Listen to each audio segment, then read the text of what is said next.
Tadi sudah luar biasa ya.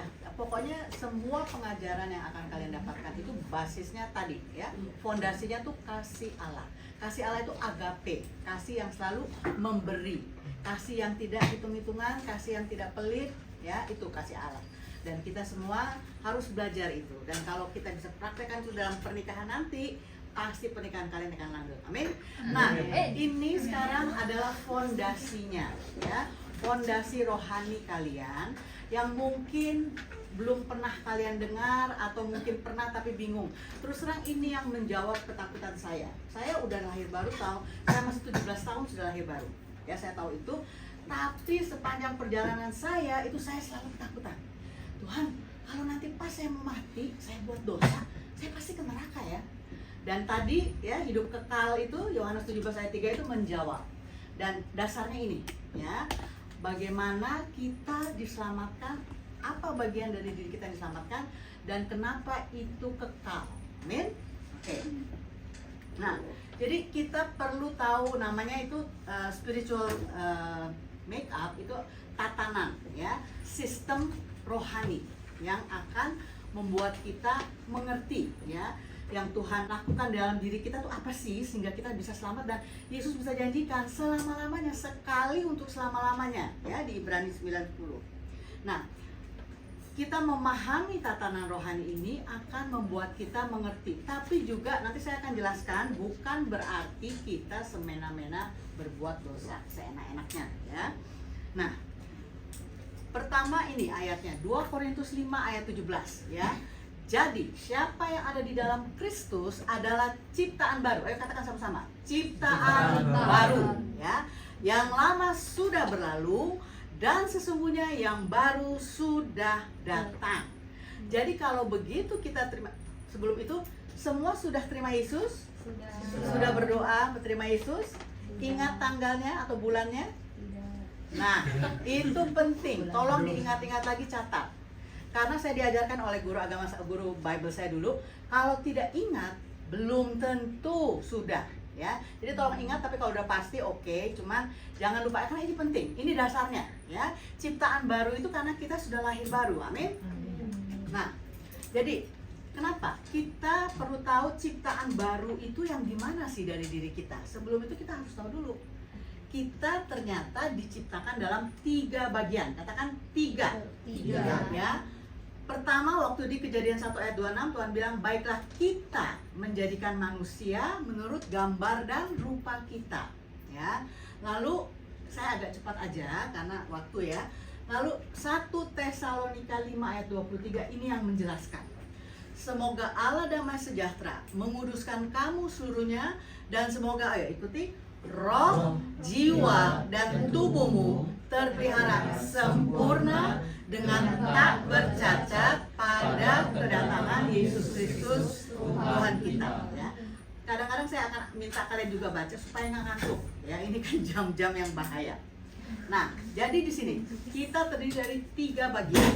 Pertama, yang paling luar, yang paling kelihatan tuh tubuh, bagian fisik kita ya.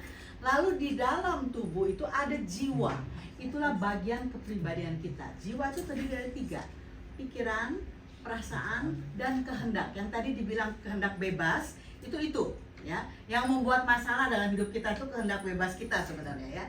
Ketiga itu bagian inti yang terdalam, yaitu bagian roh kita. Itu sebenarnya tadi sudah dijelaskan juga oleh Coach Hana, kehidupan dari yang Allah hembuskan kepada Adam, tapi kemudian mati karena dosa ya, terpisah, dan akan hidup kembali waktu lahir baru. Nah ini ya, hidup kita itu semua berasal dari roh. Karena Tuhan bilang dia hembuskan ruah, dia hembuskan itu nafas, tapi juga roh artinya ya dalam bahasa Ibrani. Rohlah yang membuat tubuh jasmani kita hidup ya. Waktu kita lahir itu tetap ada roh yang membuat kita hidup, tapi roh kita yang berhubungan dengan Tuhan mati. Tadi dijelaskan di Kejadian 2 ayat 7 ya, karena dia makan buah mati. Jiwa kita tadi sudah dijelaskan terdiri dari pikiran, perasaan, dan kehendak. Ini sebenarnya pelajarannya ada 23 pelajaran, tapi tidak cukup dalam setengah jam, jadi harus dipadatkan. kita dapat merasakan jiwa kita melalui emosi, ya. Lagi kecewa, lagi senang, lagi sedih, lagi marah, ya, lagi sengsara, lagi putus asa, itu semua bisa kita rasakan. Jiwa tidak bisa dilihat tapi bisa dirasakan. Roh tidak bisa dilihat, tidak bisa dirasakan.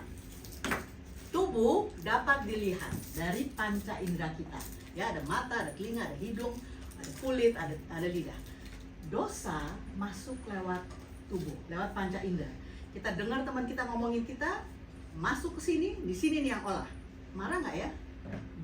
Balas nggak ya? Nggak. Ampuni. Nah itu ya, selalu jiwa yang tentukan. Nah, waktu kita lahir baru, kita harus tahu, selama ini mungkin kita nggak pikirin ya, apa sih yang lahir baru? Saya masih tetap suka marah-marah, saya masih tetap suka kecewa, suka iri sama teman, suka gosipin teman. Apa dong yang lahir baru? Nah itu ya, tubuh dan jiwa kita kira-kira lahir baru nggak waktu terima Yesus? Kok tahu? Karena nggak berubah, ya. Nah, benar-benar tidak, ya, tidak berubah, tapi ada yang Tuhan ubah, yaitu roh kita, ya. Ini seperti yang kalau kita lihat make up, ya, jualan make up before and after, ya. Sebelum terima Yesus, cacat sekali roh kita, bopengan, banyak kudisnya. Tapi setelah terima Yesus, cantik dan mulus. Ngomong-ngomong, ini yang Bapak lihat. Bapak lihat kita seperti yang ini, cantik, mulus, tidak bercacat. Amin. Karena apa? Karena roh kita hidup menjadi kudus dan menjadi benar. Ini yang radikal, mungkin mengejutkan. Nanti kita jelaskan ya.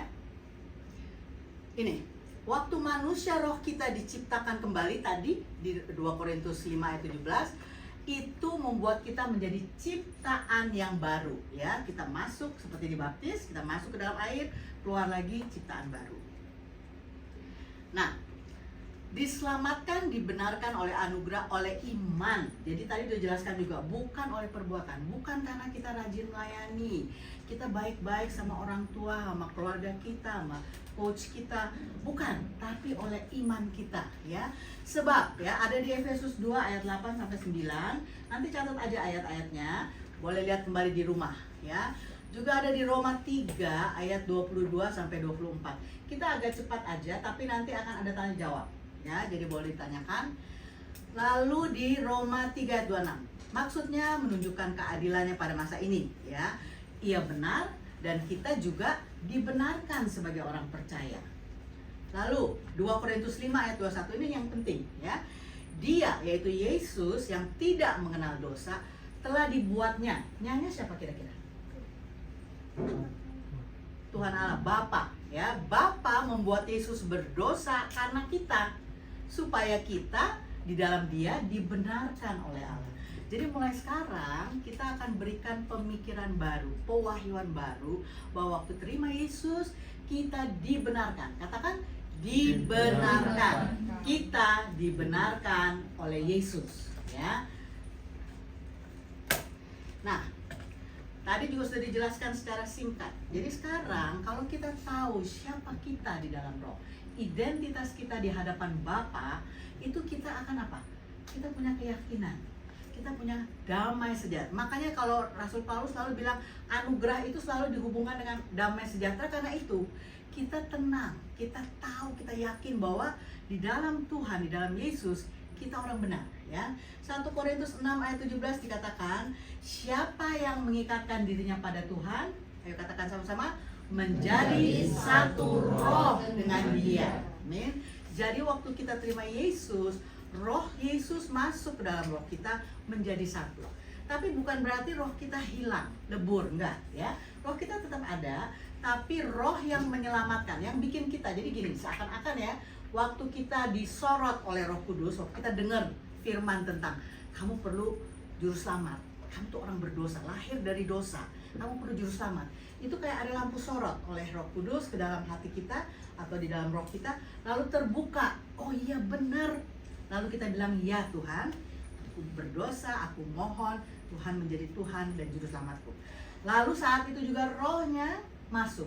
Roh yang bikin kekuatan atau power yang bikin kita bisa lihat, bisa tahu bahwa kita orang dosa, itu roh dari Tuhan. ya. Itu yang membuat kita bisa menerima Tuhan Yesus dan roh kita menjadi satu dengan roh Tuhan.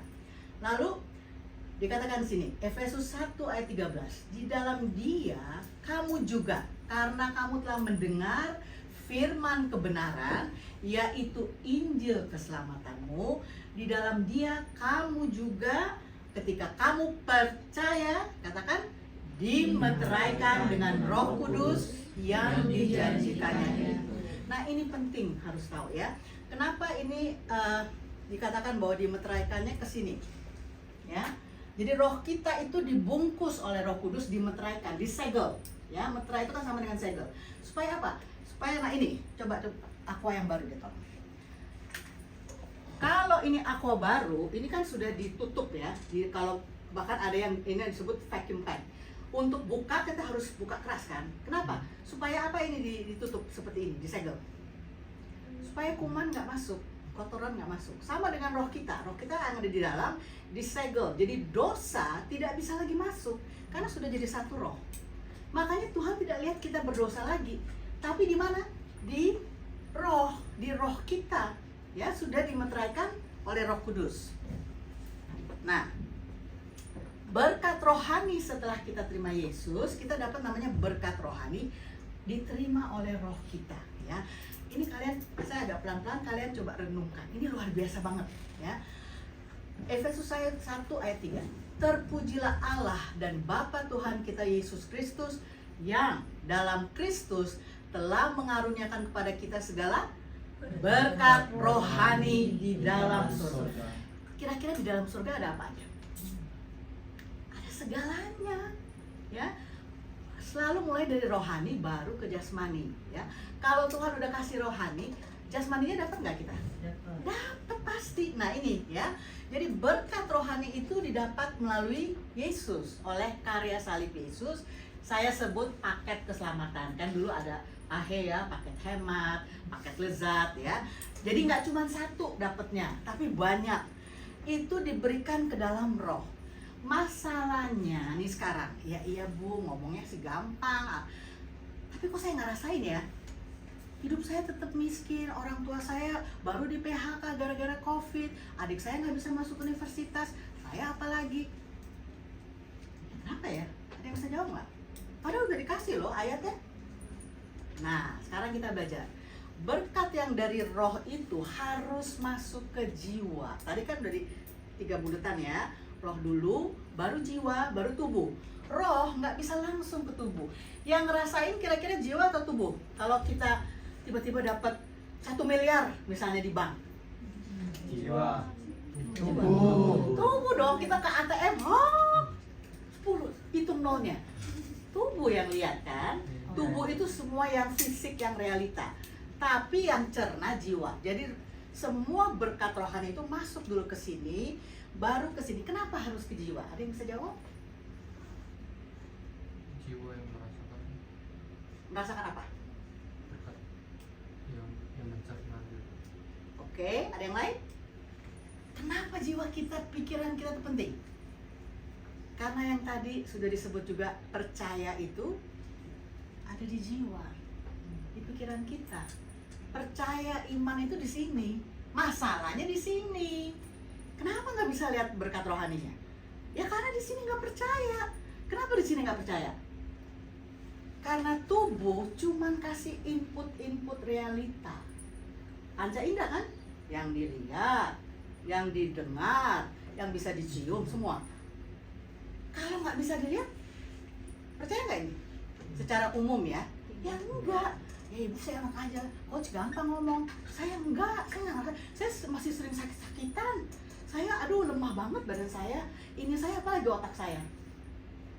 Nah ini masalahnya tuh di sini, ya. Mulai di sini keluar ke tubuh. Begitu kita bilang nggak percaya, kan kata-katanya keluar. Bener deh. Iya bener. Makin sakit saya makin lemah. Nah itu ya. Sekarang Tuhan, bukan saya, Tuhan mau coba luruskan ya kebenaran itu yang Dia sudah berikan pada kita. Amin. Ini luar biasa loh, kalau kalian bisa tangkap ini dengan roh, lalu masuk ke jiwa, Tuhan jamin, bukan saya yang jamin ya, Tuhan jamin. Lihat di ayat-ayat di Alkitab, Semua yang dia janjikan itu ya dan amin. Amin. Nah, ini paket keselamatan itu Tuhan kasihnya paket, enggak cuma satu-satu. Tidak hanya keselamatan, tidak hanya nanti masuk surga, tapi ini ada kesembuhan, ya. Jadi kalau sakit, ingat ya, 1 Petrus 2:24, catat aja dulu ya. Oleh bilur-bilurnya kamu telah sembuh 2000 tahun lalu. Lalu ada kuasa. Kuasa apa? Kuasa untuk menciptakan. Lewat apa? Lewat perkataan. Pokoknya aku sembuh, aku percaya bilur-bilur ini sudah. Pokoknya aku pasti lulus, pokoknya aku pasti berangkat ke Taiwan. Itu semua dari perkataan. Tuhan menciptakan seluruh dunia lewat firman. Ya, kuasa menciptakan itu sudah diberikan. Kemenangan lawan dosa, kemenangan lewat masa lalu. Lalu ada persediaan. Saya butuh apa nih? Nah, aduh saya mau ke Taiwan, saya perlu banyak nih ada daftar. Apa? Ya doa tentu. Nah doanya juga harus hati-hati. Ya, doanya tuh harus bukan Tuhan, kiranya Engkau memberkati. Ya itu nggak salah. Tapi doa yang penuh iman itu adalah Tuhan, aku percaya, aku perkatakan. Ya bahasa Inggrisnya I say blessing, I say health, I say wealth. Nah itu ya. Aku perkatakan kemakmuran, aku perkatakan kesejahteraan, aku perkatakan buah roh itu muncul. Buah roh itu sudah ada di kita, bukan kita yang usahakan. Aku harus sabar nih abis ini. Keserempet motor, kurang ajar lu ya, lihat. Keluar deh kesabarannya. Enggak ya, sudah ada. Dan kita yang minta Roh Kudus keluarkan. Enggak bisa dari kita kan darah dan daging. Perlindungan, itu semua ada di sini ya. Jadi pikirkan itu, percaya itu, mau tahu dari mana semua detailnya, buka Alkitabnya, amin. Nah ini ya, ini cara jalannya roh, berkat rohani itu. Dari roh itu di jiwa seakan-akan ada kerannya ya. Jadi roh mengalir, kesehatan misalnya kamu doakan, ke jiwa buka kenceng-kenceng, buka besar-besar. Bagaimana? Baca Alkitab. Kumpulkan semua, saya punya ya beberapa banyak ayat-ayat tentang kesembuhan. Saya bagi sama kahanan bisa bagikan. Kayak kalau lagi sakit 3 kali sehari baca ayat-ayatnya itu kayak minum obat ya, ayat-ayat kesembuhan sambil percaya tentunya. Perkatakan keras-keras. Di sini berarti dibuka kerannya, keluar tuh pikirannya percaya, tubuhnya sehat. Saya udah praktekkan itu ya, sering saya kalau lagi sakit belakang, sakit perut, saya perkatakan. Kemarin waktu di Klaten kita saya sakit perut, saya perkatakan ya. Ini semua harus dipraktekkan. Semua yang berada di dalam roh mengalir melalui jiwa, kepikiran yaitu percaya, lalu ke dalam tubuh termanifestasi. Ya. Jadi apapun yang kalian inginkan itu sudah ada di dalam roh kalian. Amin. Jadi sekarang tadi udah dibilang ya, imajinasi. Bayangkan masa depan mau jadi apa. Bayangkan mulai sekarang harus dibayangkan di sini. Baru bisa termanifestasi. Nah ini, kenapa tadi jiwa itu penting? Karena jiwa itulah akal budi kita ada. Ya, di sini dikatakan, janganlah kamu menjadi serupa dengan dunia ini, tetapi berubahlah. Harusnya itu diubahkan, karena metamorfo itu pasif. Ya, artinya Roh Kudus yang ubahkan kita, sehingga kita dapat membedakan manakah kehendak Allah. Apa yang baik, yang berkenan kepada Allah dan yang sempurna ya. Kenapa kupu-kupu? Karena kupu-kupu yang mengalami metamorfosis sempurna. Dari ulat masuk ke dalam kepompong, lalu keluar kupu-kupu. Waktu di kepompong itu ternyata keluar enzim-enzim yang menghancurkan sel-sel ulat sehingga tinggal intisarinya, itu yang Tuhan ubah jadi ke kupu-kupu. Sama. Otak kita yang tadinya penuh kotoran seperti ulat, masuk ke dalam Alkitab, firman Tuhan, di situ yang Tuhan hilangkan semuanya, hancurkan semua pikiran-pikiran kotor, dosa-dosa, keluar menjadi kupu-kupu. Amin. Nah, kita perlu tahu lagi, tubuh kita itu dan jiwa itu jadi satu, yaitu daging. Lalu ada roh. Daging dan roh selalu berantem. Ya, karena apa? Ya percaya aja lah, kamu tuh diberkati Tuhan. Mana ya buktinya? Daging bilang gitu. Nah, jadi akibat kedagingan membuat banyak masalah dalam hidup. Karena apa? Gampang, karena tidak percaya. Jadi gini ya, kalau kalian di sini tubuh, kan hanya lihat alam nyata nih yang kelihatan. Kalau misalnya saya gini, saya lagi lihat nih alam nyatanya kayak gini, langsung balik rohnya, oh Tuhan udah kasih ini, semua udah dikasih kayak gitu ya. Lihatlah kepada rohmu, karena roh itu adalah cermin rohani kita, dimana semua firman Tuhan tuh ada di dalam roh. Jadi kalau mau lihat bukti, mau lihat kira-kira nanti kayak apa ya Tuhan akan bikin untuk saya, lihat ini ya, Tuhan sudah berikan masa depan yang penuh pengharapan. Amin.